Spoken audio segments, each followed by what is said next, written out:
Hello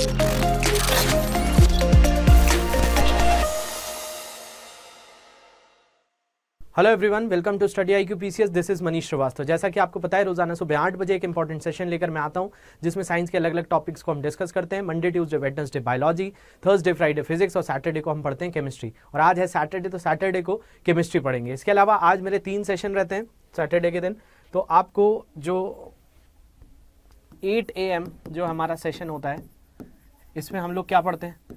तो यहाँ पे हम केमिस्ट्री पढ़ेंगे। दिन के 2 बजे मेरा एक सेशन और होगा, जिसमें हम ज्योग्राफी पढ़ेंगे। और दिन के 3 बजे एक और इम्पॉर्टेंट सेशन होता है, रोज़ाना होता है ये वाला सेशन। और 8 बजे भी मेरा डेली होता है, जिसमें MPPSC मेंस को हम लोग यहाँ टारगेट कर रहे हैं। तो MPPSC मेंस के लिए एक सेशन रहेगा आपका दिन के 3 बजे, दिन के 2 बजे ज्योग्राफी का सेशन, और सुबह 8 बजे Monday, Tuesday, Wednesday biology, Thursday and Friday physics, और सैटरडे को होता है केमिस्ट्री।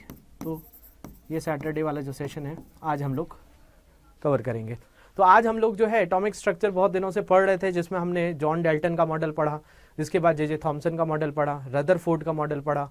तो इन मॉडल्स तक देख लिया था। ऐसे ही आपके जो लेवल तक जो पूछा जाता है, मतलब PCS में जो पूछा जाता है, नील बोर के मॉडल तक की चीज़ें पूछी जाती हैं।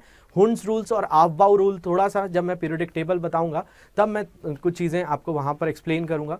तो हुंड्स रूल्स और ऑफबाउ प्रिंसिपल को हम वहाँ पढ़ेंगे, लेकिन आज ये टॉपिक को हम कवर करेंगे, कंप्लीट करेंगे नील्स बोर्स के मॉडल के थ्रू। तो नील्स बोर का मॉडल आज हमारा पूरा का पूरा टारगेट रहेगा कि नील्स बोर ने क्या चीज़ें ठीक करी, क्या क्या चीज़ें बताई, तो उसके ऊपर हम बात करते हैं। शुरू करेंगे सेशन। इससे पहले ये इन सोशल मीडिया हैंडल्स पे मुझसे जुड़ सकते हैं। ऊपर दिए गए टेलीग्राम लिंक से आप इस लेक्चर की PDF डाउनलोड कर सकते हैं। तो शुरू करेंगे हम एटॉमिक स्ट्रक्चर के ऊपर। तो एटॉमिक स्ट्रक्चर में आज हम प्रोटॉन्स, न्यूट्रॉन्स, न्यूक्लियस, इन सारी चीज़ों पर बात तो करेंगे ही, साथ साथ जो है हम इन मॉडल्स पर भी बात कर चुके हैं, जिनमें सबसे पहला हमने मॉडल जो पढ़ा वो जॉन डाल्टन का पढ़ा। सेकंड मॉडल जो पढ़ा वो जे थॉमसन का पढ़ा। पहले मॉडल में बस ये पता चला कि भाई एक सबसे छोटी चीज़ होती है किसी भी एलिमेंट की, जिसको एटम या परमाणु कहा जाता है। उसके बाद जे थॉमसन ने बताया कि भाई ये जो मॉडल था कि इसमें नेगेटिव पॉजिटिव होकर ये कैसा होता है, न्यूट्रल होता है। इसके बाद रदरफोर्ड आए, और रदरफोर्ड जो स्टूडेंट ही थे जे थॉमसन के, उन्होंने बताया कि भाई बीचों बीच एक पॉजिटिव पार्टिकल होता है, जिसको क्या कहा जाता है, न्यूक्लियस, जिसको हिंदी में नाभिक कहा जाता है। और इसके आसपास क्या होते हैं, इलेक्ट्रॉन्स होते हैं। लेकिन वो ये बताने में सफल नहीं रहे थे कि भाई कितने इलेक्ट्रॉन्स होते हैं, कैसे जो है वो रिवॉल्व करते हैं, कौन सा फोर्स इनको हेल्प करता है रिवॉल्व करने के लिए। तो इन सारी चीज़ों पर बाद में रिसर्च किया नील्स बोर ने। नील्स बोर जो थे डेनमार्क के रहने वाले हुआ करते थे। तो डेनमार्क में एक जगह है जिसका नाम है कोपेनहेगन। तो कोपेनहेगन से बिलोंग करते थे ये। जब जे थॉमसन और रदरफोर्ड इसकी स्टडी कर रहे थे, तो ये बताया जाता था कि लंदन आए थे, लंदन में इनके साथ काफ़ी चीज़ें इन्होंने सीखी, और बाद में जाकर डेनमार्क में इन्होंने अपना एक मॉडल दे दिया, जिसको नील बोर मॉडल कहा जाता है, जिसके थ्रू हमें कई एलिमेंट्स की जो स्टडी थी वो काफ़ी ईजी हो गई कि किसी के अंदर इलेक्ट्रॉन्स को हम कैसे डिफाइन करें। तो इलेक्ट्रॉन्स के लिए जो K11 शेल होता है, ये हमें किसने बताया? तो आज जो रदरफोर्ड का मॉडल था उसने तो सीधे ये बता दिया था बीचों बीच पॉजिटिव होते हैं, यहाँ इलेक्ट्रॉन्स होते हैं ये, लेकिन इलेक्ट्रॉन्स कितने होते हैं, ये कितने लेवल्स पे होता है, ये सारे आंसर्स नहीं दे पाए थे। तो उसका आंसर जो है बाद में चलकर किसने दिया, नील बोर ने दिया 1913 में। तो नील्स बोर का बहुत ही इंपॉर्टेंट मॉडल है ये, जिसको हम लोग आज कवर करेंगे। तो नील्स बोर के हिसाब से क्या क्या चीज़ें थी उस पर थोड़ी सी बात करते हैं। और इन्होंने इलेक्ट्रॉन्स के बाहर लेवल्स की बात करी। K लेवल मतलब ये आपका पॉजिटिव, न्यूट्रॉन और प्रोटॉन है, जिसको न्यूक्लियस कहा जाता है। और उसके बाहर जो है एक चीज़ बताई इन्होंने, जिसको क्या कहते हैं, जिसको इलेक्ट्रॉन्स कहते हैं, कि ये इलेक्ट्रॉन्स रहेंगे यहाँ पे। और ये इलेक्ट्रॉन्स के काउंट के लिए इन्होंने एक फॉर्मूला भी बताया, जिसको बोलते हैं 2n²। अब ये n क्या होता है, तो नंबर ऑफ शेल्स होते हैं, इस पर भी आगे बात करेंगे। तो 2n² का जो कॉन्सेप्ट दिया वो किसने दिया, वो दिया नील्स बोर ने, जो कोपेनहेगन डेनमार्क के एक साइंटिस्ट हुए, जिन्होंने जे थॉमसन और रदरफोर्ड की स्टडी को यूज़ किया और इस मॉडल को थोड़ा सा सिंप्लीफाई किया। तो इनके मॉडल में क्या क्या विशेष बातें थी नील बोर्स के एटॉमिक मॉडल में, तो उनको एक एक करके देख लेते हैं। तो the Bohr model of the atom was proposed by Niels Bohr in 1950 and it came into existence with the modification of Rutherford's model of an atom. तो रदरफोर्ड जो अपने एक्सपेरिमेंट में चीजें बताने में असफल रहा था, उन चीजों को कंप्लीट किसने किया? नील बोर ने किया। Rutherford model introduced the nuclear model of an atom in which he explained a nucleus, किसकी बात करी थी विशेष तौर पर? Positively charged is surrounded by negatively charged electrons। तो नेगेटिवली चार्ज इलेक्ट्रॉन्स के बारे में बात तो करी थी, लेकिन कितने नेगेटिवली चार्ज रहेंगे इन सारी चीज़ों के ऊपर वो एक्सप्लेन नहीं कर पाए थे।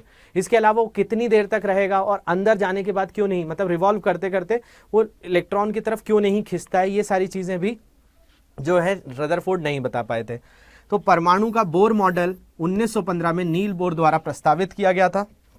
ये परमाणु के रदरफोर्ड मॉडल के संशोधन के साथ अस्तित्व में आया और रदरफोर्ड के मॉडल से परमाणु मॉडल की शुरुआत की गई थी, जिसमें उन्होंने समझाया कि एक नाभिक धनात्मक रूप से आवेशित, ऋणात्मक रूप से आवेशित इलेक्ट्रॉनों से घिरा होता है, लेकिन कितने इलेक्ट्रॉनों से घिरा होता है ये नहीं बता पाए थे। कौन? रदरफोर्ड। तो जॉन डेल्टन की जो कमियां थी उनको दूर किया जे थॉमसन ने, और जे थॉमसन की कमियों को दूर कर रहे हैं कौन? रदरफोर्ड। और रदरफोर्ड की कमियों को दूर कौन करेंगे? तो वो करेंगे आपके नील बोर।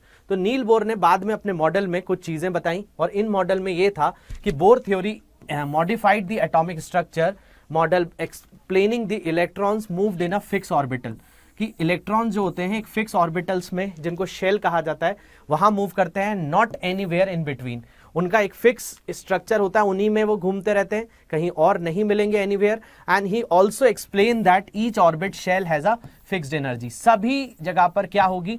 फिक्स्ड एनर्जी होगी। हर शेल के अंदर, हर कक्षाओं के अंदर क्या होगा? एक फिक्स्ड एनर्जी होगी। ये कौन कह रहे हैं? ये नील बोर कह रहे हैं। Rutherford explain the nucleus of an atom and bore modified that model into electrons and their energy levels. तो जो रदरफोर्ड नहीं बता पाए इलेक्ट्रॉन्स के बारे में, वो किसने बता दिया हमें? नील बोर के मॉडल से हमको पता चल गया। अब नील बोर के मॉडल से क्या बोला जाए, तो बोर सिद्धांत ने परमाणु संरचना मॉडल को यह समझाकर संशोधित किया कि इलेक्ट्रॉन निश्चित कक्षाओं, कोश में चलते हैं, मतलब शेल्स में चलते हैं, और बीच में कहीं भी नहीं। उन्होंने ये भी समझाया कि प्रत्येक कक्षा कोश में एक निश्चित ऊर्जा होती है, तो उसमें कितनी? एक फिक्स्ड एनर्जी होती है। क्वेश्चन कई बार पूछा गया है। इसके अलावा रदरफोर्ड के परमाणु नाभिक की व्याख्या की और बोर ने उस मॉडल को इलेक्ट्रॉनों और उनके ऊर्जा स्तरों में संशोधित किया, और इस हिसाब से हमें एक मॉडल देखने मिलता है जो कि आपका ये बताया गया कि यहां पर तो क्या है, ये पॉजिटिवली चार्ज है। पॉजिटिवली चार्ज मतलब धनात्मक आवेशित नाभिक है, जिसके अंदर क्या होता है? प्रोटॉन पाया जाता है और न्यूट्रॉन पाया जाता है। अब प्रोटॉन तो पॉजिटिवली चार्ज होता है, न्यूट्रॉन न्यूट्रल होता है, और इसके बाहर जो है अलग अलग एनर्जी लेवल्स होते हैं, ऊर्जा स्तर होते हैं, जैसे K level, L level, M level, N level. तो ये के लेवल जो है ये क्या है? K is equals to 1, L is equals to 2, M is equals to 3, N is equals to 4।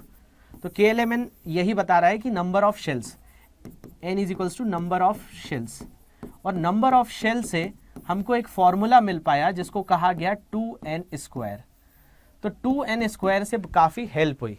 अब ये 2n स्क्वायर में ये n क्या है? तो नंबर ऑफ शेल्स ही हैं। तो इसमें जैसे k लेवल में कितने शेल्स है? 1, l में कितने? 2, m में कितने? 3, n में कितने? 4। तो इस बेसिस पर हमें कई तरह की चीज़ें पता चली कि भाई किसी के अंदर इलेक्ट्रॉन्स कैसे काउंट किए जाएंगे। तो इलेक्ट्रॉन्स काउंट करने के लिए एक मॉडल यूज़ किया जाता है नील बोर का। के शेल में मतलब n is equals to 1, l तो n is equals to 2, m n is equals to 3, n is equals to 4। तो इसमें कौन सा फॉर्मूला मैंने आपको बताया? 2n स्क्वायर का फॉर्मूला यूज़ किया जाता है। तो 2n स्क्वायर के हिसाब से बताया जाता है कि भाई जैसे अगर n की वैल्यू 1 है तो पहले शेल में कितने मैक्सिमम इलेक्ट्रॉन हो सकते हैं, कितने इलेक्ट्रॉन इसके अंदर आ सकते हैं। तो फॉर्मूला बोलता है 2n स्क्वायर कर दो, n की वैल्यू 1 रख दो, तो 2 इंटू 1 का स्क्वायर मैक्सिमम कितना आ गया? 2। तो जब n इज इक्वल्स टू 1 हो तो इससे हमको ये समझना है कि भाई पहले शेल में कितने मैक्सिमम इलेक्ट्रॉन्स आ सकते हैं? तो 2 इलेक्ट्रॉन्स आ सकते हैं। तो किसी भी इलेक्ट्रॉन की जो पहली कक्षा होती है उसमें कितने इलेक्ट्रॉन आएंगे? 2 इलेक्ट्रॉन्स आ पाएंगे, ये हमें पता चला। इसके अलावा अगर हमारी n की वैल्यू 2 है तो क्या हो जाएगा इस फॉर्मूले में? 2 का स्क्वायर, तो ये हो जाएगा 2 इंटू 4 इज इक्वल्स टू 8। तो n इज इक्वल्स टू 2 में कितना हो गया? तो इसमें मैक्सिमम हो जाएंगे 8 इलेक्ट्रॉन्स। इसके बाद जो है n की वैल्यू अगर 3 है तो यहाँ पे कितना हो जाएगा 2 इंटू 3 स्क्वायर, तो 2 इंटू 9 इज इक्वल्स टू 18। तो इसके अंदर कितना हो जाएगा 18 इलेक्ट्रॉन्स हो जाएंगे। अगर n इज इक्वल्स टू 4 हो जाए तो भाई 2 इंटू 4 का स्क्वायर, तो 4 का 16 और कितने इलेक्ट्रॉन्स हो जाएंगे 32 इलेक्ट्रॉन्स हो जाएंगे। लेकिन इसमें एक और रूल बताया गया कि भाई ऐसे इलेक्ट्रॉन्स तो होंगे, पहले में 2, दूसरे में 8, तीसरे में 18, लास्ट में 32। तो ये मतलब लास्ट का मतलब इसके और भी बाहर हो सकते हैं, लेकिन ये बताया गया जो लास्ट ऑर्बिट होगा उसके अंदर मैक्सिमम कितने हो सकते हैं, तो उसके अंदर मैक्सिमम 8 ही होंगे। तो ये थोड़ी सी बात समझने की है कि फॉर्मूला सारी जगह पे 2n स्क्वायर लगेगा, लेकिन जो भी लास्ट ऑर्बिट होगी, जितने इलेक्ट्रॉन्स किसी में पाए जाएंगे, तो उसकी लास्ट ऑर्बिट में मैक्सिमम 8 ही इलेक्ट्रॉन्स हो सकते हैं। ये भी चीज यहां से क्लेम की गई। अब देख लेते हैं कि इस मॉडल के हिसाब से यहां पर यही बात की गई थी क्या। तो k के अंदर 2, l के अंदर 8, m के अंदर 18, n की जगह 32। और मान लिया जाए किसी भी एलिमेंट के पास सिर्फ k और l है, तो k और l होने पे तो कोई दिक्कत नहीं है, इसके आखिरी तो 8 ही रहेगा। लेकिन किसी के अंदर m शेल भी आ गया, तो m शेल अगर उसका आखिरी है तो उसके अंदर 18 नहीं होंगे, उसमें सिर्फ 8 होंगे। तो ये एक चीज समझने की बात हो रही है। यहां पे मैंने बोला कि फॉर्मूला तो 2n स्क्वायर लगेगा, लेकिन 2n स्क्वायर लगने के साथ साथ ये भी याद रखना है कि जो लास्ट ऑर्बिट है, जो अंतिम कक्षा है, उस अंतिम कक्षा में अधिकतम कितने इलेक्ट्रॉन हो सकते हैं, तो सिर्फ 8 इलेक्ट्रॉन हो सकते हैं। इस 8 इलेक्ट्रॉन से ज्यादा नहीं होंगे। तो ऐसा ही बोला गया किसी के अंदर अगर 3 कक्षाएं, k कक्षा हो गई, l कक्षा हो गई, सिर्फ m ही है, तो m में होना चाहिए 18, लेकिन ये आखिरी है, ये लास्ट है, या अंतिम है, तो इसमें सिर्फ कितने होंगे, इसमें सिर्फ 8 ही होंगे। तो इनको देख लेते हैं क्या ये वाकई होता है कि नहीं होता है। तो इस पर बात करें तो आपको कुछ इलेक्ट्रॉन्स के नंबर पता होने चाहिए। जैसे हाइड्रोजन है, तो हाइड्रोजन में 1 इलेक्ट्रॉन होता है, हीलियम में 2, lithium 3, carbon 6, oxygen 8, nitrogen 7, magnesium 12, aluminium 13, chlorine 17, argon 18। तो इतने से आपको समझने आ जाएगा। यहाँ मैंने कुछ 8-10 एग्जाम्पल लिए हुए हैं, तो इनको समझ जाएंगे आप तो आ जाएगा आपको। अब देखा जाए तो हमने यही बोला कि भाई किसी भी नाभिक के आसपास क्या होंगी, अलग अलग कक्षाएं होंगी। इन कक्षाओं में जो है अलग अलग इलेक्ट्रॉन्स होंगे। तो इलेक्ट्रॉन्स को देख लेते हैं। सबसे पहली किसकी बात करते हैं, हाइड्रोजन की। हाइड्रोजन के अंदर कितने इलेक्ट्रॉन है, 1 इलेक्ट्रॉन है। और जो पहली कक्षा है वो कहती है कि n इज इक्वल्स टू 1 होगा, तो फॉर्मूला 2 स्क्वायर के हिसाब से मैक्सिमम 2 हो सकता है। तो मतलब इसकी जो ये पहली कक्षा है जिसको हम k कह रहे हैं या n इज इक्वल्स टू 1 कह रहे हैं, तो हाइड्रोजन में कितनी शेल्स होते होंगे, सिर्फ 1 ही होता होगा, क्योंकि यहाँ से तो 1 से ही काम हो जाएगा। तो भाई हाइड्रोजन एटम को लिया जाए तो इसके बाहर सिर्फ 1 कक्षा होगी और उसमें कितने इलेक्ट्रॉन होंगे, सिर्फ 1 ही इलेक्ट्रॉन होगा। लेकिन मैक्सिमम कितने हो सकते हैं, 2 हो सकते हैं। तो हाइड्रोजन को 1 की कमी है। लेकिन अगर हम हीलियम की बात करेंगे, ये तो हाइड्रोजन का हो गया। अगर हीलियम का अगर डायग्राम बनाएगा कोई, तो हीलियम ये बताएगा कि बीचों बीच तो पॉजिटिव, उसके बाहर 2 नेगेटिव, इनको इलेक्ट्रॉन्स कह देंगे। तो ये 2 इलेक्ट्रॉन्स हो सकते हैं किसके अंदर, हीलियम के अंदर।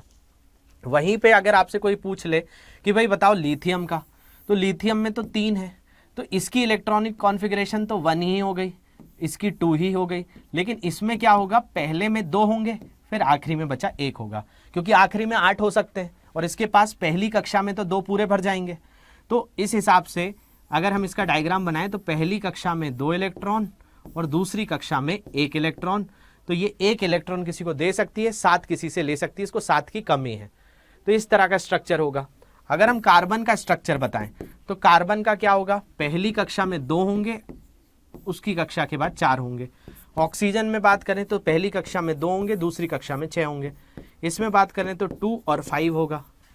अब मैग्नीशियम की बात करें तो इसमें क्या होगा, 2, 8 और 2 होगा। इसमें 2, 8 और 3 होगा। इसके अंदर 2, 8 और 7 होगा और इसके अंदर 2, 8 और 8 होगा। अब देखिए जाए तो ये थोड़े से इंटरेस्टिंग है, इन पर थोड़ी सी बात कर लेते हैं हम। तो ये आपको समझने आ जाएगा कि भाई मैग्नीशियम, एल्यूमिनियम, इनको कैसे निकालें। तो अगर हम बात कर रहे हैं मैग्नीशियम की, तो मैग्नीशियम के अंदर कितने इलेक्ट्रॉन्स, 2 इलेक्ट्रॉन्स। अब पहली कक्षा में मैक्सिमम कितने हो सकते हैं, तो 2 ही हो सकते हैं, यही तो पढ़ा हमने कि पहली कक्षा में 2 हो सकते हैं। दूसरी कक्षा में 2n² के हिसाब से n की वैल्यू अगर 1 रखेंगे इसमें तो 2 आ जाएगा, अगर n की वैल्यू 2 रख देंगे तो 2 इंटू 2 का स्क्वायर, ये कितना हो जाएगा, 8 हो जाएगा। अगर n की वैल्यू 3 रख देंगे तो 2 इंटू 3 का स्क्वायर, ये कितना हो जाएगा, 18 हो जाएगा। लेकिन शर्त ये भी है कि अगर लास्ट ऑर्बिट है तो लास्ट ऑर्बिट में 8 से ज़्यादा भी नहीं होंगे। तो देखा जाए तो भाई इसके अंदर क्या है, पहली कक्षा में तो 2 हो सकते हैं, दूसरी कक्षा में 8 हो सकते हैं।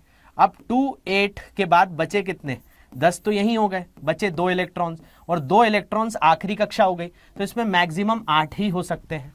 तो जिनके पास 3 कक्षा होंगी उनके पास आखिरी कक्षा में 18 नहीं होंगे, उसमें 8 ही होंगे। ये चीज़ हमको समझनी है। और ये मैग्नीशियम का रहेगा कि इसमें 2, इसके बाद यहाँ पर 8,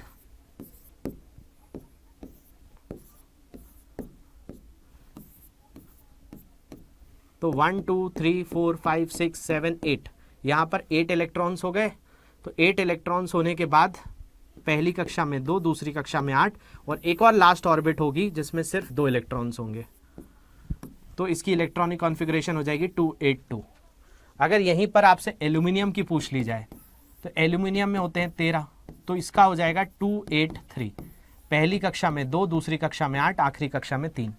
क्लोरीन की बात करें तो क्लोरीन में क्या हो जाएगा, 2, इसका होता है 17, तो 287 होगा, आखिरी में 8 ही हो सकते हैं, तो आगे नहीं जाएगा।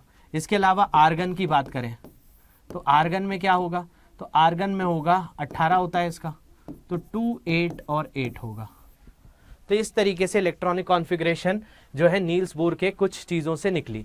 लेकिन ये भी आगे चलकर कुछ चीज़ों में लिमिटेड ही थी, जिसमें हम लोग क्या पढ़ते हैं, तो हम जब इसमें एक प्रिंसिपल लगाते हैं ऑफबाउ प्रिंसिपल, तो ऑफबाउ प्रिंसिपल जो है वो बताना है आपको कि ऑफबाउ प्रिंसिपल और हुंस रूल, ये जो है थोड़े से आगे के कॉन्सेप्ट हैं। तो जब मैं पीरियोडिक टेबल बताऊंगा तब इन 2 रूल्स के बारे में बताऊंगा, अभी तक जो है इन्हीं पर बात करेंगे। इसके अलावा मुझे आप इलेक्ट्रॉनिक कॉन्फ़िगरेशन और भी कुछ चीज़ों की लिखकर भेजेंगे, सल्फर की,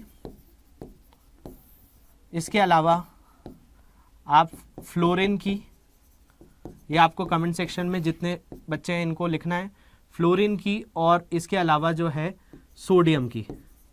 इन 3 की इलेक्ट्रॉनिक कॉन्फ़िगरेशन अगर आपको ये समझने आया है तो इन 3 की पर लिखेंगे। तो नील बोर का मॉडल बहुत सूटेबल मॉडल था, जिसने हमें थोड़ी सी एक इस स्टेट में बताया कि कितने इलेक्ट्रॉन्स किस ऑर्बिट में हो सकते हैं। तो इस पर आप थोड़ा सा ध्यान देंगे। ये 3 जो हैं आपके होमवर्क हैं, तो कमेंट सेक्शन में आसानी से समय लीजिए, जो मैंने यहाँ समझाया है उसको आंसर देने की कोशिश करिए। इसके अलावा कुछ MCQ देख लेते हैं आज के सेशन के। तो पहला MCQ क्या है, तो on the Bohr model how do electrons travel. Bohr model में इलेक्ट्रॉन कैसे यात्रा करते हैं। Electrons move in circular orbit around the nucleus, electrons move in and out of the nucleus, electrons do not move, electrons move in a straight line. Electron नाभिक के चारों ओर वृत्ताकार कक्षाओं में घूमते हैं, इलेक्ट्रॉन नाभिक के अंदर और बाहर गति करते हैं, गति नहीं करते हैं, या एक सीधी रेखा में चलते हैं। तो इसका आंसर करना है आपको। दूसरा क्वेश्चन है the force that allow electrons to move around the nucleus. इलेक्ट्रॉनों को नाभिकों की चारों ओर घूमने में अनुमति देने वाला बल कौन सा है। Nuclear force, weak nuclear force, electrostatic force या ग्रेविटेशनल फोर्स। परमाणु बल, कमजोर परमाणु बल, विद्युत बल या गुरुत्वाकर्षण बल।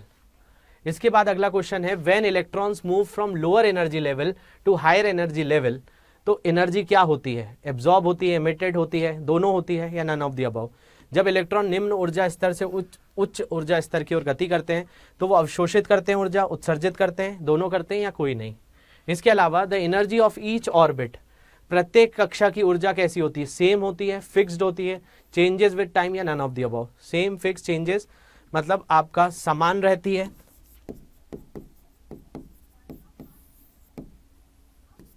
इसके अलावा इनमें से कोई नहीं।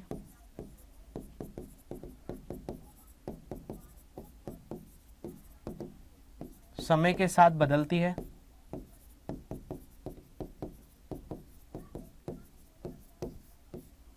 या निश्चित रहती है,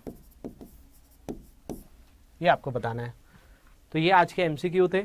इसके अलावा और कोई डाउट्स हैं तो इन सोशल मीडिया हैंडल्स पे मुझसे जुड़ सकते हैं, PDF इस टेलीग्राम लिंक से ले सकते हैं। तो होप सारी चीज़ें आप लोगों को क्लियर हो गई होंगी। तो thank you very much for watching this, have a great day.